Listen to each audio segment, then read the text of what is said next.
bienvenue sur jeanpierrevillatte.com. Je vous propose un nouveau tutoriel sur EBP Gestion Commerciale Pro 2015 et EBP Gestion Commerciale Classique 2015 sur les bons de retour clients et fournisseurs.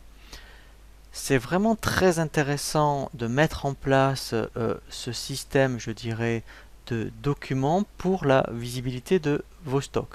En effet, si vous avez donc une activité commerçante où vous devez effectivement faire de la livraison de marchandises, ça peut arriver qu'il y ait éventuellement soit au niveau du transport des colis défectueux ou même éventuellement de la marchandise défectueuse.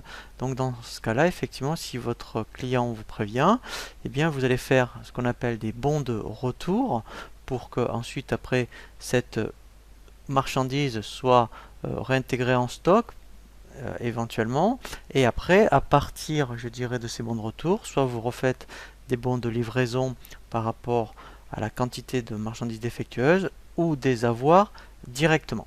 Donc là j'ai fait exprès de créer un bon de livraison. Donc là c'est un exemple, admettons on va livrer 10 ramettes de papier à un transporteur. Donc déjà ce qui est intéressant c'est de visualiser au niveau des documents de stock les mouvements de stock uniquement pour les ramettes papier. Voilà, donc là vous voyez j'en suis ici, donc là j'ai un BL avec une sortie de 10 ramettes.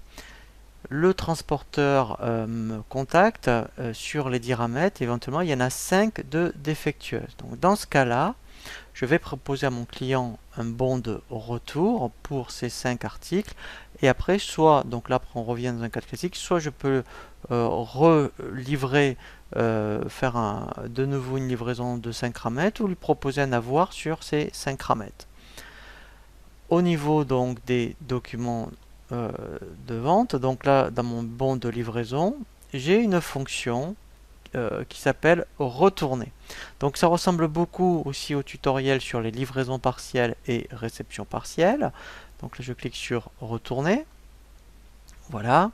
Et ici, donc là, alors là, j'ai qu'un seul bon de retour. Donc si éventuellement il y avait plusieurs, je dirais, bons de livraison concernés, je pourrais ici cocher regrouper les bons de livraison. Bien sûr, je les aurais sélectionnés au préalable. Ensuite, je vais cliquer, donc là, alors si c'était un retour global, il suffirait que je coche ici la colonne retourner et lui me créerait un bon de retour pour les 10 ramettes. Moi, je ne veux en récupérer que 5. Ici, je vais cliquer sur vous voyez, la petite flèche, et là, je vais vraiment avoir, vous voyez, une ligne avec les colonnes quantité à retourner. Et bien ici, je vais saisir 5, voilà.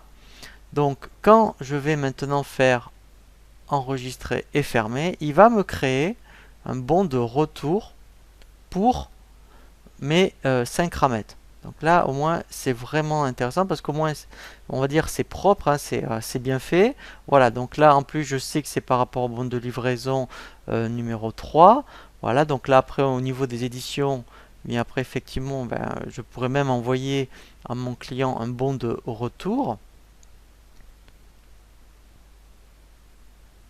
Voilà, donc là au moins mon client il aura, vous voyez, on peut envoyer ce document.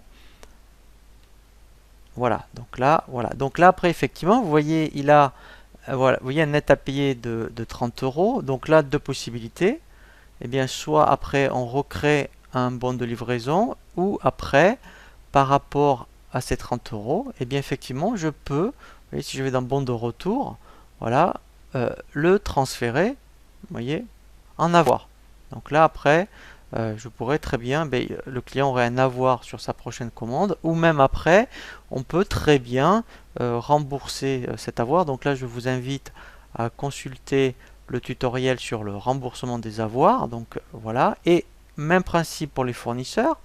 Donc pour les achats, si admettons, voilà, j'avais commandé, voilà, donc là j'ai reçu de la marchandise. Voilà, donc mettons toujours pareil, j'aurais très bien pu recevoir des ramettes de papier.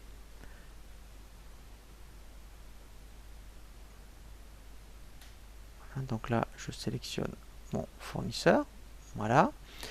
Toujours pareil pour les ramettes de papier. Voilà. J'en commande 50. Voilà. Et il se trouve que sur les 50, eh bien il y en a, voilà, donc ça c'est un message par rapport à des commandes.